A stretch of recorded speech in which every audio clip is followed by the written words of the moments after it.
اگرچہ حکومت اپنے حکومت کی نشے کی وجہ سے واقعی اس قسم کے بہت سارے کام کر رہی ہے، جس سے یہ محسوس ہو رہا ہے کہ اب ان کی نظر میں بھگوان کی بھی کوئی حیثیت نہیں ہے جس کی کہ یہ لوگ پوجا کرتے ہیں۔ چنانچہ یہ مثال کے طور پر دیکھیے، یہی تو ظاہر کرتا ہے کہ ہم جن کی پوجا کرتے ہیں ان کا قد اتنا ہے اور خود ہمارا قد ان کے مقابلے میں پتہ نہیں کہاں ہے۔ نحمدہ ونصلی علی رسولہ الکریم، اما بعد۔ محترم دوستوں اور بھائیوں، اتراکھنڈ کی حکومت کی جانب سے UCC یعنی یکساں سول کوڈ قائم کرنے کی اس وقت بھرپور کوششیں جاری ہیں۔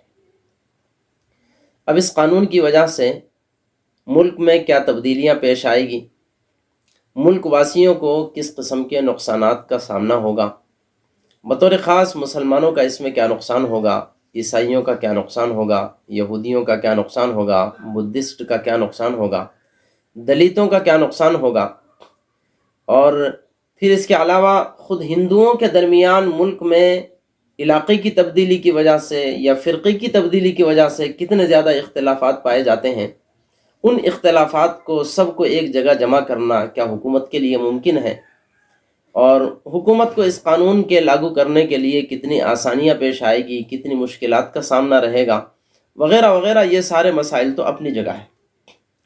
اگر اللہ نے توفیق دی تو انشاءاللہ العزیز آئندہ اس پر تفصیلی گفتگو کرنے کی کوشش کریں گے، لیکن یہاں اس ویڈیو کے ذریعے سے بطور خاص صرف ایک اور بنیادی مسئلے پر روشنی ڈالنا مقصود ہے، اور وہ یہ کہ UCC کا اصل ہدف کیا ہے، یا بالفاظ دیگر سمجھیے کہ UCC کی اصل حقیقت کیا ہے، UCC کا مطلب کیا بنتا ہے۔ تو ہم ملک واسیوں کو سمجھنا چاہیے، UCC کا مطلب بنتا ہے کہ اللہ جل جلالہ و عم نوالہ کے بنائے ہوئے قانون کو توڑ کر، یا بالفاظ دیگر ایشور کے قانون کو توڑ کر، پرماتما کے قانون کو توڑ کر، یا غیر مسلموں کا خیال کیا جائے تو گاڈ کے قانون کو توڑ کر یا بھگوان کے قانون کو توڑ کر، وہ لوگ کہ جو اس وقت ہماری طرح سے انسان ہیں، ہماری طرح سے ان کی شادیاں ہوئی ہیں، ہماری طرح سے ان کی اولاد ہوتی ہے، وہ عام انسانوں کی طرح پاخانہ پیشاب والے انسان ہیں، ان لوگوں نے گویا کہ اپنے مرضی کے قانون کو اللہ کے، ایشور کے، بھگوان کے، گاڈ کے اور پرماتما کے قانون سے بھی آگے کرنے کی کوشش کی ہے یا کر رہے ہیں۔ یہ مطلب ہے سیدھا سیدھا UCC کا۔ بھئی ہمیں سمجھنا چاہیے کہ یہ جو ہمارے ملک میں مختلف قسم کے مذاہب کے لوگ پائے جاتے ہیں، مختلف مذہب پائے جاتے ہیں، دین اسلام پایا جاتا ہے، اور ان مذاہب کی وجہ سے ان لوگوں کے درمیان بہت ساری چیزوں میں اختلاف ہے۔ بھئی مسلمانوں کے درمیان اختلاف ہے غیر مسلموں کے مقابلے میں، تو یقیناً اب سوال پیدا ہوتا ہے کہ یہ اختلاف کس بنیاد پر ہے؟ دین کی بنیاد پر ہے، مذہب کی بنیاد پر ہے۔ اور صرف مسلمانوں کا معاملہ نہیں، ان کے پاس تو اپنا ایک دین ہے جو انسان کی پیدائش سے لے کر مرنے تک زندگی کے ہر کام میں، ہر چھوٹے بڑے معاملے میں ان کی رہبری اور رہنمائی کرتا ہے۔ لیکن اس کے علاوہ جتنے مذاہب پائے جاتے ہیں، ان مذہب والوں کے درمیان بھی اختلافات پائے جاتے ہیں، اور خود ہندوؤں کے درمیان فرقہ بندی کی وجہ سے، فرقوں کی وجہ سے الگ الگ نظام پایا جاتا ہے، الگ الگ جو ہے قانون اور دستور پایا جاتا ہے۔ تو یہ جو سب کا الگ الگ قانون اور دستور ہے، سوال یہ ہے کہ ایسا کیوں ہے؟ تو اس کا جواب یہ ہے کہ محض مذہب کی بنیاد پر۔ سب سے پہلے تو یہ سمجھیں، مذہب الگ ہے اس لیے نظام الگ ہے، قانون الگ ہے، دستور الگ ہے۔ جب مذہب کے الگ ہونے کی وجہ سے قانون، دستور اور نظام الگ ہو گیا، تو اس کا مطلب یہ ہے کہ اس نظام کے بنانے والا وہ ہے جو اس مذہب کا بنانے والا ہے، اس قانون کا بنانے والا وہ ہے جو اس دین کا بنانے والا ہے۔ مذہبی اختلاف کی وجہ سے رسم و رواج میں اور قانون میں اختلاف ہوا، تو اس کا مطلب یہ ہے کہ جس نے یہ مذہب بنایا ہے اس نے یہ دستور اور قانون بنایا ہے۔ اور مذہب بنانے والا کون ہے؟ دین اسلام کے ماننے والوں میں، مسلمانوں میں یہ بات معلوم ہے کہ اس دین کا بنانے والا اللہ جل جلالہ و عم نوالہ ہے، تو اس کے قانون بھی بنانے والا اللہ جل جلالہ و عم نوالہ۔ بالکل اسی طرح سے غیر مسلموں کی بات کی جائے تو غیر مسلموں میں بھی جہاں تک مجھے پتا ہے تو انہی لوگوں نے یہ قانون اور دستور بنائے ہوں گے کہ جن کی آج پوجا کی جاتی ہے، جن کو بھگوان مانا جاتا ہے، گاڈ مانا جاتا ہے۔ اسی قانون اور دستور کو توڑنے کی بات ہو رہی ہے آج ہماری طرح کے انسانوں کے ذریعے سے۔ یہ ہے یو سی سی کی حقیقت۔ ہماری طرح کے انسان ہیں، لیکن ان لوگوں کو نشہ چڑھ چکا ہے کہ جناب ہم تو گویا کہ بھگوان ہیں، اور بھگوان سے بھی آگے ہیں۔ جن بھگوانوں نے، جن کی ہم بھی پوجا کرتے ہیں، ہماری قوم بھی پوجا کرتی ہے، اور اللہ جل جلالہ و عم نوالہ نے جو قانون بنائے، جو دستور دیے ہیں، وہ قانون اور دستور اب ہمارے سامنے چلنے والے نہیں ہیں۔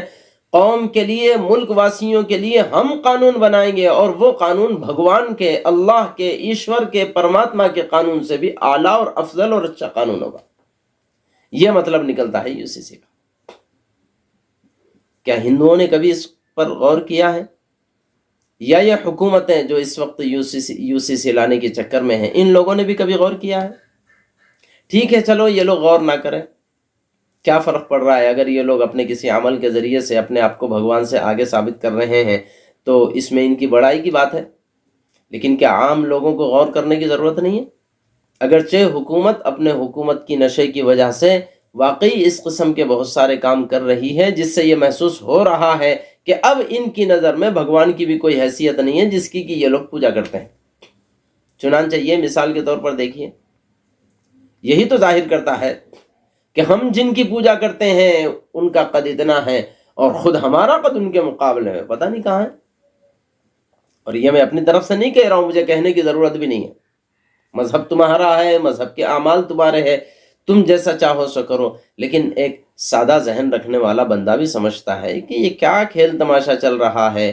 پجاری ہے، اس کا قد اتنا بڑا بتایا جا رہا ہے، اور بھگوان ہے جس کی پوجا کرتا ہے اس کی کوئی حیثیت ہی بظاہر نظر نہیں آ رہی، اور عام ہندوؤں کی طرف سے یہ اعتراض ہو رہا ہے۔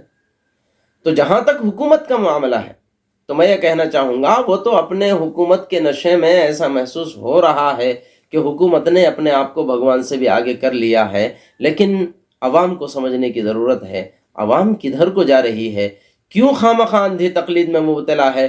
کیوں یہ بات نہیں سمجھتے ہیں کہ یو سی سی کے نام سے وہ لوگ ہمارے بھگوان کے قانون کو توڑ کر کے اپنا قانون نافذ کرنے جا رہے ہیں، اور ان کے ذہنوں میں یہ بھرا ہوا ہے کہ ہمارا قانون بھگوان کے قانون سے اچھا ہوگا، اور ہم جو قانون بنائیں گے وہ قانون عمل کے قابل ہوگا۔ ہمارے بھگوان نے جو قانون بنایا تھا وہ قانون اب عمل کے قابل نہیں رہا۔